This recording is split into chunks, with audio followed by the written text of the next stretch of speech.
अस्सलाम वालेकुम। Wellness studio के साथ मैं हूँ आपकी होस्ट परी चौधरी। तो सबसे पहले इस प्लेटफॉर्म पर आप सबको वेलकम कहती हूँ। उम्मीद करती हूँ आप सब ठीक ठाक होंगे, खैर खैरियत से होंगे। तो जो वेलनेस स्टूडियो का ये जो है ये योगा में, मेडिकेशन में और इसके अलावा डिफरेंट किस्म के जो है कोर्सेज ये करवाते हैं। और मेरे साथ जो आज गेस्ट मौजूद हैं वो है मेहताब। तो इनका बहुत ज्यादा शुक्रिया अदा करती हूँ कि इन्होंने अपना कीमती वक्त हमें दिया। Welcome sir, welcome to studio platform. Thank you Pari for having me. बहुत शुक्रिया कि आपने मुझे मौका दिया कि मैं क्लाउड नाइन के इस प्लेटफॉर्म के ऊपर आऊँ और अपनी ज़ाती राय और अपने तजर्बे से लोगों को अता करूँ। तो व्यूवर्स, मैं आपसे देखने वालों और सुनने वालों से गुजारिश करती हूँ, अगर आपका कोई भी क्वेश्चंस हो तो आप शो के दौरान जो है वो पूछ सकते हैं। आज का जो हमारा टॉपिक है वो बेसिकली है लॉ ऑफ अट्रैक्शन पे, कि लॉ ऑफ अट्रैक्शन क्या है, क्यों जरूरी है। तो इसके लिए जो है वो हमारे गेस्ट हैं, तो पूछते हैं sir, first of all law of attraction है क्या? जी परी, सबसे पहले हमें देखना है कि बेसिकली लॉ क्या होता है। लॉ कोई भी एक ऐसा कानून जो कायनात के अंदर मौजूद होता है और सम टाइम हमें उसकी मौजूदगी का पता नहीं होता और सम टाइम हमें पता होता है कि कोई लॉ है जिसको हम देखते हैं, सुनते हैं और इस्तेमाल करते हैं। जैसे लॉ ऑफ ग्रेविटेशन है, कोई भी चीज़ जब ऊपर से फेंकी जाती है तो वो ज़मीन की तरफ आती है। सो ये एक लॉ ऑफ ग्रेविटेशन है। इसी तरह लॉ ऑफ अट्रैक्शन एक नेचुरल लॉ है जो सदियों से एग्जिस्ट कर रहा है, बट इन 90s में इसकी डिस्कवरीज होना शुरू हुई और इस पर बातचीत होना शुरू हुई। सो लॉ ऑफ अट्रैक्शन की जो बुनियाद है, जो बेस है, वो बेसिकली लॉ ऑफ वाइब्रेशन है। जो लोग फिजिक्स के स्टूडेंट हैं वो बड़ी आसानी से समझ सकते हैं कि किसी भी मीडियम में जब डिस्टरबेंस क्रिएट करते हैं तो वेव्स पैदा होती हैं और एक खास किस्म की वेव्स की फ्रीक्वेंसी होती है। और इसी तरह इंसानी जिस्म क्योंकि मादे से बना है, मैटर की फॉर्म में बना है। सो मैटर का अगर हम स्मॉलेस्ट यूनिट एटम लें, सो एटम के अंदर इलेक्ट्रॉन भी हैं, प्रोटॉन भी हैं, न्यूट्रॉन भी हैं और वो ऑल टाइम वाइब्रेट करते हैं क्योंकि वो अपने ऑर्बिट्स में जब मूव करते हैं या शिफ्टिंग करते हैं तो उसमें एक फ्रीक्वेंसी क्रिएट होती है। सो उस फ्रीक्वेंसी की बेस पे लॉ ऑफ अट्रैक्शन जो है वो बेस करता है। फिजिक्स इसे प्रॉपरली लॉ ऑफ फ्रीक्वेंसी के वाया से डिफाइन करती है। सो 90s के अंदर इस पर डिफरेंट रिसर्चेस होना शुरू हुई। 1906 में सबसे पहली इसके ऊपर रिसर्च स्टार्ट हुई और इसके ऊपर बाकायदगी से काम होना शुरू हुआ और फिर बाकायदगी से इस पर किताबें लिखी जाने शुरू हो गई, इस पर आर्टिकल्स लिखे गए और 1950s के बाद प्रॉपरली इसको लॉ ऑफ अट्रैक्शन की सूरत में, क्योंकि पहले ये लॉ ऑफ वाइब्रेशन की सूरत में जाना चाहता था, लॉ ऑफ अट्रैक्शन की सूरत में इसको डिफाइन किया गया। अब अगर हम देखें तो इंसानी जो बॉडी है उसमें से वाइब्स निकलती हैं। सो वाइब्स का जो वर्ड है वो वाइब्रेशन से निकला है और वाइब्स में आसान अल्फाज में किसी भी इंसान के समझने के लिए कह सकते हो कि एक फीलिंग का नाम है। जैसे कभी हम अच्छा महसूस करते हैं, कभी हम अच्छा महसूस नहीं करते, कभी हम बहुत खुशगवार मूड में होते हैं, कभी हमारा मूड अच्छा नहीं होता। सो जो मूड की फीलिंग्स हैं वो बेसिकली हमारी वाइब्स हैं और ये वाइब्स का वर्ड वाइब्रेशन से निकला है। There are two type of vibration only, one is positive and other is negative. It mean कि हमारे मूड भी दो किस्म के हैं, या तो वो पॉजिटिव होंगे या नेगेटिव होंगे। सो अगर पॉजिटिव हमारा मूड होता है, हम अच्छा फील करते हैं, तो हमारी जो वाइब्रेशंस हैं वो भी पॉजिटिव होंगी। सो लॉ ऑफ अट्रैक्शन हम अपनी जिंदगी के अंदर शुरू से इस्तेमाल करते हुए आ रहे हैं, लेकिन समटाइम हमें इसका एहसास नहीं होता, ना चाहते हुए भी हम लॉ ऑफ अट्रैक्शन को इस्तेमाल कर रहे होते हैं। जैसे हम लॉ ऑफ ग्रेविटेशन का पहले किसी को नहीं पता था, जब हमें लॉ ऑफ ग्रेविटेशन का पता चलना शुरू हुआ तो अब हम लॉ ऑफ ग्रेविटेशन का इस्तेमाल करते हैं, उसको अंडरस्टैंड करके उसके मुताबिक हम उससे फायदा उठाते हैं। सिमिलरली अगर आप लॉ ऑफ अट्रैक्शन के मैकेनिज्म को अंडरस्टैंड कर लेते हैं, सो बिलीव मी कि आप जिंदगी के अंदर बहुत ज्यादा खुशियां जो है वो अट्रैक्ट कर सकते हैं। आप जिंदगी के किसी भी हिस्से में जो चाहते हैं उसको अट्रैक्ट कर सकते हैं by using law of attraction, जो कि एक नेचुरल लॉ है और कायनात के अंदर अपना काम कर रहा है जैसे बाकी लॉस कर रहे हैं। जैसे कि सर ने बहुत अच्छा डिफाइन किया कि वाइब्रेशन होती है। एक इसकी एग्जांपल मैं भी देती हूँ। जैसे रूम में कोई आता है, किसी के आने से हमारे चेहरे पे जो है वो स्माइल आ जाती है, इसका मतलब है कि उसकी वाइब्रेट जो है वो बड़ी अच्छी है। और किसी के आने से जो है वो मुंह मुरझा जाता है, कि मतलब करती है। सर, मैं पूछना चाहूंगी कि ये मैजिक है, ये साइंस है, क्या है ये लॉ ऑफ अट्रैक्शन? अच्छा देखिए, जैसे मैं स्टार्ट में ही मैंने आपके इस क्वेश्चन को डिफाइन कर दिया था कि इट्स अ प्रॉपर साइंस। हम अगर एटम की बात करते हैं, वाइब्रेशंस की बात करते हैं, वेव्स की बात करते हैं, सो इस साइंस को हम फिजिक्स में डील करते हैं, और इट्स प्रॉपर साइंस। और लॉ ऑफ अट्रैक्शन की जो एविडेंस है वो फिजिक्स के वाया हमें मिलती है, वाइब्रेशन के वाया हमें मिलती है, लॉ ऑफ वाइब्रेशन के वाया हमें मिलती है। यानी हम कह सकते हैं कि लॉ ऑफ अट्रैक्शन जिस चीज पे बेस कर रहा है वो लॉ ऑफ वाइब्रेशन है। सो 1950 से अगर बैक हम जाते हैं तो जितनी भी किताबें हैं जिसके अंदर इस लॉ को डिफाइन किया गया, इस पे आर्टिकल्स लिखे गए, इस पर डिफरेंट सॉर्ट ऑफ रिसर्चेस की गई, उसमें लॉ ऑफ वाइब्रेशन की बात की जाती है। तो आज भी अगर आप लॉ ऑफ अट्रैक्शन की डेप्थ में जाना चाहते हैं तो आपको लॉ ऑफ वाइब्रेशन को पढ़ना पड़ता है, उसको देखना पड़ता है कि वो कैसे इम्प्लीमेंट होता है। So definitely it's a science, it's not a magic. बहुत से लोग समझते हैं कि ये मैजिक है, कोई जादू है, और जो इसे सीख लेता है वो इसे इस्तेमाल करता है। बहुत से लोग इसके ऊपर रिलीजियस कट भी लगाते हैं कि ये मैजिक है, इसलिए इस मैजिक को इस्तेमाल करना ठीक नहीं है। सो अगर हम इस्लामिक पॉइंट ऑफ व्यू से बात करें तो हदीस में मुख्य मुकामात पर हमें जो हदीस के मफहूम से पता चलता है कि हम अल्लाह ताला से जैसा गुमान रखते हैं अल्लाह ताला हमें वैसे इंटरटेन करते हैं। अगर हम अच्छा गुमान रखते हैं तो हमें अच्छाई मिलती है, अगर हम बुरा गुमान रखते हैं तो हमें बुराई मिलती है। और मुतअद्दिद हदीसों के अंदर इस चीज से रोका गया है कि आपने बुरा गुमान नहीं रखना, क्योंकि अगर आप बुरा गुमान रखेंगे तो आपकी एनर्जीज नेगेटिव होंगी, और जो नेगेटिव एनर्जीज हैं वो फायदे के लिए नहीं हो सकती, डेफिनेटली नुकसान के लिए होती है। क्योंकि नेगेटिव एनर्जीज के साथ हमारे बुरे एहसास और हमारे बुरे मूड्स जो है वो एसोसिएट हैं। इसी वजह से देखें कि जो गुस्सा है उसे हराम करार दिया गया, क्योंकि गुस्सा भी नेगेटिव एनर्जी में आता है, और लॉ हम गुस्से में होते हैं तो हम नेगेटिव चीजों को अपनी तरफ अट्रैक्ट करते हैं। So law of attraction is scientific phenomena, और इसकी हमें रिलीजन के अंदर भी तस्दीक मिलती है, और सदियों से ये इस्तेमाल होता हुआ आ रहा है। बट इसके ऊपर जो रोशनी डली 90s में डली, जब इस पे लॉ ऑफ वाइब्रेशन के वाया रिसर्च स्टार्ट। जी हाँ, बिल्कुल, जब इंसान अच्छा सोचता है उसमें ऑटोमेटिकली जो है वो पॉजिटिविटी आ जाती है। हम इसको अपनी डेली लाइफ में किस तरह इस्तेमाल कर सकते हैं, किस तरह यूज करें अपने अंदर पॉजिटिविटी पैदा करने के लिए, नेगेटिव चीजों को कैसे ओवरकम करें? अच्छा देखिए, मैंने स्टार्ट में कहा था कि हम वाइब्स जो है वो वाइब्स हमारे अंदर से जो निकलती हैं वो दो टाइप की, पॉजिटिव और एक नेगेटिव। अब डेली लाइफ में समटाइम हम नेगेटिव वाइब्स ना चाहते हुए भी क्रिएट कर रहे होते हैं। हमें गुस्सा आ रहा होता है, हमें लेफ्ट राइट के जो लोग हैं वो अच्छे नहीं लगते, किसी शख्स को देख के हमें ना चाहते हुए भी गुस्सा आता है।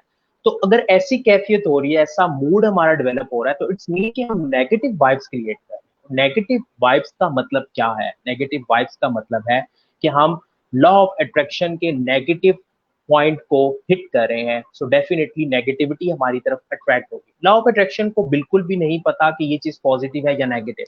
लॉ ऑफ अट्रैक्शन ने चीजों को अट्रैक्ट करना है अपने एक सिंपल से रूल के मुताबिक। सो अगर आप नेगेटिव वाइब्स के साथ हैं तो नेगेटिविटी आपकी तरफ फ्लो करेगी। अगर आपका मूड अच्छा नहीं रहता, लेट्स सपोज एग्जांपल देता हूँ कि एक पर्सन जब वो सुबह दफ्तर के लिए घर से निकलता है और वो लेट हो रहा होता है, तो वो सबसे पहले अपने घर वालों पे गुस्सा करता है, तो नाश्ता भी ठीक से नहीं करता, तो उसकी वाइफ थोड़ी नेगेटिव हो जाती है, जिसकी वजह से जब वो ट्रैफिक जैम के अंदर जाता है तो वो अपनी फ्रस्ट्रेशन, अपनी एग्रेशन वहां पे निकालता है। और फिर जब वो ऑफिस पहुंचता है तो अपने कोलीग्स के साथ भी उसका इंटरेक्शन इतना अच्छा नहीं होता, समटाइम उसे बॉस से भी डांट पड़ जाती है। सो अब गौर करें कि जो सुबह अर्ली मॉर्निंग में उसने स्टार्टिंग में नेगेटिव वाइब्स जो फ्लोट की, उसकी वजह से उसका पूरा दिन नेगेटिव वाइब्स की घेरे में रहा और वो नेगेटिविटी को अपनी तरफ अट्रैक्ट करता रहा। जबकि इसकी निस्बत एक ऐसा शख्स जो सुबह अर्ली मॉर्निंग पॉजिटिव वाइब्स के साथ उठता है, पॉजिटिव वाइब्स के साथ अपने घर से अपने काम के लिए जाता है, रास्ते में भी बड़ा अमन महसूस करता है, और इसी तरह उसका पूरा दिन बड़ा पॉजिटिव गुजरता है। सो कहते हैं कि जो लोग पॉजिटिव होते हैं उनकी तरफ पॉजिटिविटी अट्रैक्ट होती है, और जो लोग नेगेटिव होते हैं ना चाहते हुए भी नेगेटिव इवेंट्स उनकी तरफ आना शुरू होते हैं, अनलेस के वो अपनी नेगेटिव वाइब्स को चेंज ना कर लें। सो देर इज एन ऑप्शन कि आप अपने नेगेटिव वाइब्स वाले सर्कल को स्टॉप कर सकते हैं। वो कैसे? कि आप पॉजिटिव वाइब्स को एक्टिव करें, जो भी नेगेटिव इवेंट आ रहा है उसमें भी अगर आप पॉजिटिव सोचेंगे तो डेफिनेटली पॉजिटिविटी का फ्लो आपकी तरफ आना शुरू हो जाएगा। सो रोजमर्रा जिंदगी में ना चाहते हुए भी हम लॉ ऑफ अट्रैक्शन को यूज कर रहे होते हैं। लेकिन अब आगे जाके सेशन के अंदर बात करेंगे कि एक तो है कि हमें नहीं पता, consciously non deliberately law of attraction को इस्तेमाल कर रहे हैं, सकते हैं। और एक ये है कि हम डेलिबरेटली कोशिश करें, लॉ ऑफ अट्रैक्शन को अंडरस्टैंड करें और उसके बाद इसका इस्तेमाल करें। तो जब आप किसी चीज को समझ लेते हैं और फिर उसका इस्तेमाल करते हैं तो डेफिनेटली प्रोडक्टिविटी बढ़ जाती है, आपको वो रिजल्ट्स मिलते हैं जिनकी आप एक्सपेक्टेशन करते हैं। इसकी एग्जांपल एक और दूंगा। लेट्स सपोज आपको गाड़ी चलाना नहीं आती और आप बगैर गाड़ी सीखे हुए गाड़ी के स्टीयरिंग पे बैठ जाते हैं, डेफिनेटली एक्सीडेंट। सिमिलरली अगर आप लॉ ऑफ अट्रैक्शन को अंडरस्टैंड नहीं करते तो मुमकिन है कि आपकी जिंदगी में बहुत से एक्सीडेंट्स होंगे, आपके रिलेशनशिप में बहुत से एक्सीडेंट होंगे, आप लाइफ के किसी भी पर्सपेक्टिव में बगैर तैयारी के जाएंगे तो आपको एक्सीडेंट का सामना करना पड़ेगा। हमें लॉ ऑफ अट्रैक्शन को पहले अंडरस्टैंड करना है, फिर हमें कॉन्शियसली इसको इस्तेमाल करना जी बिल्कुल यही बात है। जब किसी भी चीज को हम अंडरस्टैंड नहीं कर पाते तो उसके नुकसानात ही होते हैं। तो हम अपना कौन सा मतलब लॉ ऑफ अट्रैक्शन को समझने के लिए कौन सा मेंटल यूज कर सकते हैं, किस तरह इसको इस्तेमाल कर सकते हैं, यूज कर सकते हैं, ये भी एक इम्पोर्टेंट पॉइंट। अगर हम लॉ ऑफ अट्रैक्शन के इस्तेमाल की बात करें तो सबसे पहले जिस चीज़ को हमने अंडरस्टैंड करना है वो हमने देखना है कि हम अपनी ज़िंदगी से क्या चाह रहे हैं, हम अपने रोज़मर्रा कामों में क्या रहे हैं। क्लैरिटी बहुत इंपॉर्टेंट है। इसकी एग्जांपल ऐसे है कि अगर मैंने किसी पर्सन को कॉल करनी है तो मैं उनका नंबर डायल करता हूँ, अगर एक डिजिट भी उसमें मिस हो जाए, एक डिजिट भी चेंज हो जाए तो मैं उस पर्सन से कनेक्ट नहीं हो पाऊंगा बिकॉज नंबर चेंज हो गया। सिमिलरली लॉ ऑफ अट्रैक्शन में जो फ्रीक्वेंसी निकल रही है वो जितनी ज्यादा स्पेसिफिक होगी उतने ही रिजल्ट्स आपके स्पेसिफिक होंगे। लॉ ऑफ अट्रैक्शन में सबसे पहले आपने अपने माइंड के अंदर एक क्लियर पिक्चर डालनी है कि आप अपनी जिंदगी से क्या चाह रहे हैं। फिर सेकेंडली आपने इसमें एक कॉन्ट्रास्ट का कॉन्सेप्ट है, आपने कंट्रास्ट की एक शीट बनानी होती है। मैं अपनी ट्रेनिंग्स के अंदर कंट्रास्ट की एक शीट बनाता हूँ। अब कंट्रास्ट क्या है? लॉ ऑफ इंट्रैक्शन में कंट्रास्ट का कॉन्सेप्ट ये है कि आप जो नहीं चाहते पहले वो लिखें। लाइक कि आप नहीं चाहते कि आज आपकी किसी के साथ लड़ाई हो, आप नहीं चाहते कि आज आपके पास कोई बुरी चीज आए या बुरा वाक्य आपके साथ हो, आप नहीं चाहते कि आपकी कुछ चीजें जो है वो खो जाए। आप जो कुछ नहीं चाहते पहले उसे लिखें एक साइड पे और फिर उसके ऑपोजिट में लिखें कि आप उसके ऑपोजिट में क्या चाहते हैं, ताकि आपको क्लैरिटी हो जाए। क्योंकि डोंट का वर्ड, नो का वर्ड, नॉट का वर्ड जो है माइंड अंडरस्टैंड नहीं करता। अगर हम माइंड को देखें माइंड उस चीज को उतना ही ज्यादा फोकस करता है। जैसे हम कहते हैं कि आई आई डोंट वांट फाइट, मैं फाइट नहीं करना चाहता, या मैं पैसे चाहता हूँ, या मैं गुर्बत नहीं चाहता। गुर्बत के वर्ड पे जब हम फोकस करते हैं तो ना का वर्ड हमारा माइंड प्रोसेस नहीं करता, वो ना चाहते हुए भी गुर्बत को एम्फोसिस करता है। हमारा जो फोकस होता है वो उस वर्ड पे होता है, ना पे नहीं होता। तो सबसे पहले आप अपनी कंट्रास्ट शीट बनाएं, आप क्या नहीं चाहते और उसके ऑपोजिट में आप क्या चाहते हैं। ये कंट्रास्ट शीट आपके माइंड के अंदर एक क्लियर पिक्चर लेके आती है कि आप अपनी जिंदगी से क्या चाह रहे हैं, आप अपने आज के दिन से क्या चाह रहे हैं। कंट्रास्ट शीट के बाद आपने 3 स्टेप का फार्मूला है जिसके ऊपर अमल करना होता है। और जो सबसे पहला स्टेप है वो आपकी डिजायर है। मैंने आपसे पूछा कि आप क्या चाहते हैं, यानी कि आपकी डिजायर। तो सबसे स्टेप 1 जो है वो डिजायर का है। सेकेंड स्टेप जो इसमें आता है वो अटेंशन का आता है कि आप उस डिजायर के ऊपर अटेंशन कितनी देते हैं। और थर्ड जो है वो आपका रेजिस्टेंस फ्री माइंड होता है, आपकी रेजिस्टेंस फ्री बॉडी होती है कि आप अलाउ करते हैं चीज़ों को कि वो आपकी तरफ अट्रैक्ट करना शुरू करें। अब हम तीनों को इन डिटेल डिस्कस करेंगे। आप अपने फर्दर क्वेश्चन को प्रोसीड करें ताकि मैं इसको फर्दर। जी हाँ, हम लोगों को सारी जिंदगी यही नहीं पता लगता कि हम लोग क्या चाहते हैं, हमारी वेल विशेस क्या है। बस दूसरों की देखा देखी, दूसरे ये कर रहे हैं हमें भी यही करना है। यही पाकिस्तानी अवाम मोस्टली लोगों का यही है। तो हम इसको अपनी लाइफ में किस तरह यूज कर सकते हैं? अगर अपनी लाइफ को बेहतर करना हो तो उसको किस तरह करें हम? देखिए, एक तो आपने कंट्रास्ट शीट बना ली, आपकी डिजायर क्या है। अब डिजायर का ताल्लुक आपके वर्ड्स के साथ है। Law of attraction is very deep with words. Words के साथ लॉ ऑफ अट्रैक्शन की बड़ी डीप एसोसिएशन है, बिकॉज इंसानी दिमाग जो है वो मैसेज को परसीव करता है in the form of words. लफ्ज मिल के आपके एक थॉट क्रिएट करते हैं और वही थॉट आपकी एक फीलिंग क्रिएट करती है। और वो जो फीलिंग है basically it's your mood, it's your vibes. Either positive और नेगेटिव, बट इसका जो ओरिजिन है वो एक वर्ड, एक लफ्ज से है। अब फर्ज करें कि आप पॉजिटिव लॉ ऑफ अट्रैक्शन को एक्टिव करना चाहते हैं, जबकि ना चाहते हुए भी नेगेटिव एक्टिव हुआ है, और आप चाहते हैं कि आप पॉजिटिव को एक्टिव करें और नेगेटिव को स्टॉप करें। तो सबसे पहले जिस चीज को रीफ्रेम करना है, जिस चीज को आपने तब्दील करना है, वो आपके अल्फाज है। बिकॉज ना चाहते हुए भी हमारी वोकैबुलरी के अंदर नेगेटिव वर्ड्स होते हैं। जैसे हैप्पीनेस का जो वर्ड है ये एक पॉजिटिव फीलिंग देता है, ये एक पॉजिटिव वर्ड है। इसी तरह अगर हम गिल्टी का वर्ड यूज करते हैं, हम स्ट्रेस का वर्ड यूज करते हैं, हम एंगर का वर्ड यूज करते हैं, तो ये जो वर्ड है, जैसे प्रॉब्लम का वर्ड है, ये जो वर्ड्स हैं ये नेगेटिव वर्ड्स हैं। सो इन नेगेटिव वर्ड्स की वजह से जो थॉट क्रिएट होती है आपके माइंड के अंदर वो नेगेटिव होती है। उस थॉट की वजह से जो फ्रिक्वेंसी आपके माइंड से निकलेगी, जो वाइब्स आपकी फीलिंग में महसूस होंगी, वो नेगेटिव होंगी। तो ना चाहते हुए भी आप नेगेटिव एस्पेक्ट जो है अपनी तरफ अट्रैक्ट करेंगे। सो नेगेटिव फ्लो आपकी तरफ आना शुरू होगा। तो लॉ ऑफ अट्रैक्शन में आपने सबसे पहले जिस चीज पे काम करना है, अपनी वोकैबुलरी के ऊपर काम करना है कि आपकी कन्वर्सेशन, अब कन्वर्सेशन भी दो किस्म की है। सो फरी कन्वर्सेशन दो किस्म की है। एक कन्वर्सेशन वो है जो हम दूसरों के साथ करते हैं, जैसे राइट नो हम लोग ऑडियंस के साथ कर रहे हैं, मैं आपके साथ कर रहा हूँ।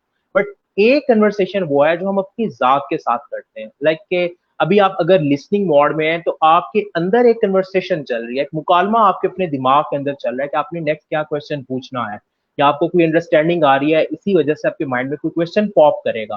तो वो जो हमारी आपस में अपने साथ कन्वर्सेशन है, उसमें कौन से वर्ड्स हम यूज कर रहे हैं।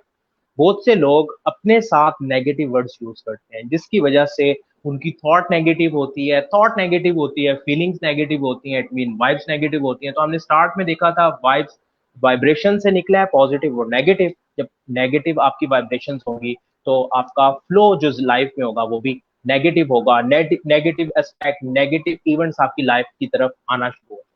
तो सबसे पहले आप अपने वर्ड्स को प्रोसेस करें, लिखें, देखें कि आपके अपने साथ जो लफ्ज हैं उनमें कहीं डाउट का एलिमेंट तो नहीं है। तो शक और यकीन दोनों में से एक चीज आपके दिमाग में रह सकती है, या तो शक रहेगा, डाउट, या आपका यकीन, आपका फेथ। सो सबसे पहले आपने जिस चीज को फिल्टर करना है वो अपने वर्ड्स को करना है। सो वर्ड से आपकी डिजायर फिल्टर होगी, आपकी डिजायर बेहतर होगी तो आपकी जो वाइब्स हैं वो पॉजिटिव होंगे। तो सबसे पहला स्टेप जो हमने बात की थी वो डिजायर का था। आप अपनी जिंदगी से क्या चाहते हैं, इसके लिए आपके वर्ड्स की सिलेक्शन क्या है, और उन वर्ड्स में अगर कोई नेगेटिव वर्ड्स हैं उनको आप रिप्लेस करें पॉजिटिव वर्ड। जैसे बहुत से लोग कहते हैं कि मेरे साथ एक प्रॉब्लम होगी, सो मैं कोचिंग सेशन में उन्हें बताता हूँ कि भाई ये प्रॉब्लम नहीं है, इट्स अ चैलेंज। बिकॉज जब प्रॉब्लम का वर्ड आपके माइंड के साथ आके स्ट्राइक करता है तो आपकी वाइब्स नेगेटिव होना शुरू होती है। बिकॉज प्रॉब्लम का वर्ड आपको एक नेगेटिव फीलिंग देते हैं, आपकी वाइब्स एकदम से डिस्टर्ब हो जाती है। जबकि प्रॉब्लम की के अगर हम अल्टरनेटिव वर्ड चैलेंज का यूज करें, सो चैलेंज में ना चाहते हुए भी आपकी इनर मोटिवेशन एक्टिव होती है, बिकॉज आपकी वाइब्स पॉजिटिव हो जाती है। सो एक वर्ड की चेंजिंग से आपकी पूरी फिजियोलॉजी चेंज होगी, आपका पूरा माइंडसेट चेंज हो गया, आपका थॉट पैटर्न चेंज हुआ, आपकी वाइब्स चेंज हुई। अब आपका positive law of attraction active हो गया। अब आपकी लाइफ में पॉजिटिव इवेंट्स जो हैं वो फ्लो करना शुरू करें। सो सबसे पहले आपने अपने वर्ड्स को फिल्टर करना है, ताकि आपकी लाइफ के अंदर जो डिजायर वाला पर्सपेक्टिव है उसमें पॉजिटिव लॉ ऑफ अट्रैक्शन जो है वो एक्टिव हो। अच्छा, अब हम सेकंड फेज जो है वो है अटेंशन का।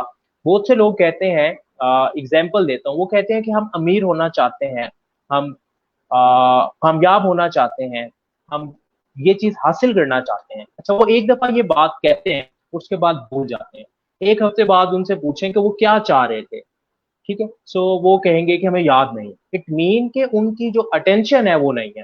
बिकॉज जितनी ज्यादा आप अटेंशन अपनी डिजायर के ऊपर फोकस करेंगे, उतनी ज्यादा आपकी डिजायर पावरफुल होगी, उतनी ज्यादा आपकी फ्रीक्वेंसी जो है वो पावरफुल। इसकी एक और एग्जांपल देता हूँ कि जब हम अपने किसी रिलेटिव से, अपने किसी फ्रेंड से नहीं मिलते और काफी टाइम गुजर जाता है, तो हमारे दरमियान एक स्पेस क्रिएट हो जाती है।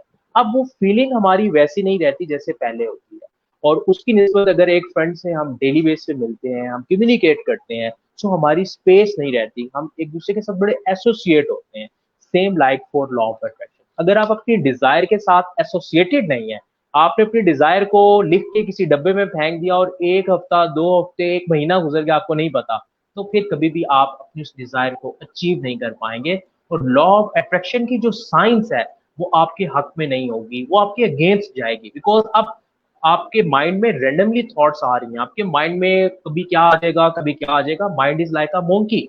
सो कभी क्या सोच आएगी, कभी क्या सोच आएगी, तो आप डिस्ट्रैक्टेड रहेंगे और आपकी जो फ्रीक्वेंसी है वो स्पेसिफिक नहीं होगी। जैसे मैंने कहा था कि अगर मैं मोबाइल नंबर में चेंजिंग करूंगा तो मैं उस बंदे से कनेक्ट नहीं हो पाऊंगा। सो सेम लाइक फॉर हमने जो सेकंड फेज है अटेंशन का है, हम जो डिजायर कर रहे हैं, हम जो चाहते हैं, हमने उस पर अपना फोकस रखना है, उसको अपनी आंखों के सामने रखना है ताकि हमारी थॉट्स उसी से रिलेटेड क्रिएट हो। फिर ये आपके साथ कभी ऐसा हुआ होगा कि आप किसी काम में इतनी मसरूफ होंगी, इतनी इंगेज होंगी कि जब आप उसके बारे में सोचती होंगी तो रात को ख्वाब में भी आपको उसी से रिलेटेड स्टफ आता है। इट मीन के इस वक्त वो आपकी थॉट्स बहुत स्ट्रांग है, आपकी फ्रिक्वेंसी बहुत स्ट्रांग है, और फ्रिक्वेंसी जितनी स्ट्रांग होगी लॉ ऑफ अट्रैक्शन का की मूवमेंट भी उतनी तेज होगी, उतनी फास्ट होगी, उतनी जल्दी आप अकम्पलिशमेंट के लेवल पे जाना शुरू होगी। लाइक मैं गोल सेटिंग के ऊपर जब काम करवाता हूँ तो बहुत से पार्टिसिपेंट ये सवाल पूछते हैं कि सर ये गोल इतनी जल्दी क्यों कंप्लीट नहीं होता, या हम जो चाहते हैं वो जल्दी क्यों कंप्लीट नहीं होता।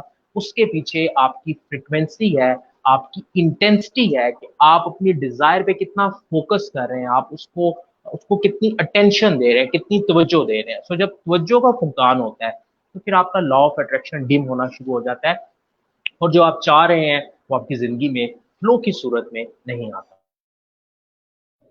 जी हाँ, यहाँ पर आपने बहुत अच्छा एक मैसेज दिया, अल्फाज की अहमियत के बारे में बताया। लोग जो हैं वो अल्फाज की अहमियत को नहीं समझते। वो कहते हैं अल्फाज से क्या होता है, जबकि अल्फाज जो हैं वो हिम्मत भी देते हैं और हौसला भी देते हैं। लोग जो हैं वो मुंह से ऐसे ही कह देते हैं, मैं निकम्मा हूँ, मैं कुछ नहीं कर सकता, मैं ऐसा हूँ वैसा हूँ, और वही जो है उनकी बिहेवियर बन जाता है, जबकि अल्फाज ही जो है वो सब कुछ है। अगर हम इसको इस्लामिक पॉइंट ऑफ व्यू से देखा है तो इस्लाम में जो है वो किस तरह के इसके हैं, क्या लॉ ऑफ अट्रैक्शन के बारे में बताया जाता है? देखिए, इस्लाम में लॉ ऑफ अट्रैक्शन की अगर बात करें तो कुरान और हदीस में हमें मुख्तलिफ मकामात पर ये चीज़ पढ़ने को मिलती है, हमारे सामने आती है एज अ गाइडलाइन। एक तो ये कि हम अल्लाह ताला से जैसा गुमान रखेंगे वैसा ही हमें मिलेगा।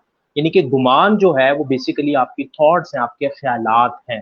ठीक है, आप अगर बुरा गुमान रखेंगे तो आपकी ज़िंदगी में बुरी चीज़ें आएंगी, आप अगर अच्छा गुमान रखेंगे तो आपकी ज़िंदगी में अच्छी चीज़ें आएंगी। मायूसी हमें कुफर तक क्यों ले जाती है, क्योंकि मायूसी जो है वो नेगेटिव है, उसकी वाइब्स नेगेटिव है, उसकी सूरत में नेगेटिव लॉ ऑफ अट्रैक्शन हमारी तरफ नेगेटिविटी को फ्लो में ले आता है। इसी तरह कुरान के अंदर है कि तुम जितना शुक्र अदा करोगे तुम्हें उतना ही मैं और ज्यादा नवाजूंगा, उतनी ज्यादा।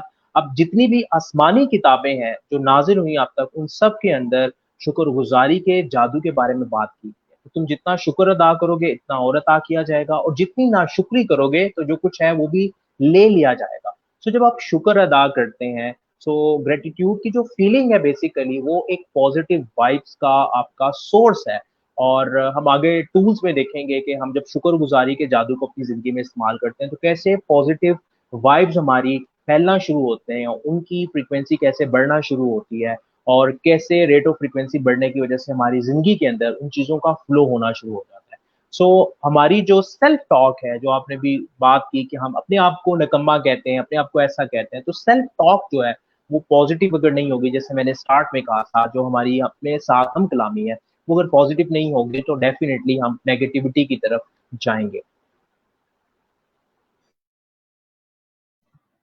जी हाँ, बिल्कुल ऐसे ही है। जब इंसान शुक्र करता है तो उसके अंदर पॉज़िटिविटी आती है, पॉज़िटिव तब्दीली आती है। यही जो है वो सबसे बड़ी बात है।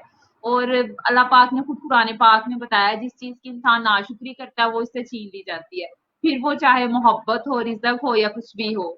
तो उम्मीद करती हूँ आप लोगों को आज का सेशन बहुत ज़्यादा पसंद आया होगा। आप लोग जो है वो हमें अपना फीडबैक ज़रूर दीजिएगा। तो सर, अगर लास्ट पे आप कोई मैसेज या कुछ शेयर करना चाहते हो? अच्छा, लास्ट में अभी हमारा स्टेप 3 रहता है, मैं उसे शेयर कर देता हूँ जल्दी से। सो हमारा स्टेप जो 3 था वो अलाउ करने का था। हमारी डिजायर आ गई, हमने उस पर टेंशन कर ली, अब ये 2 स्टेप काफी नहीं है।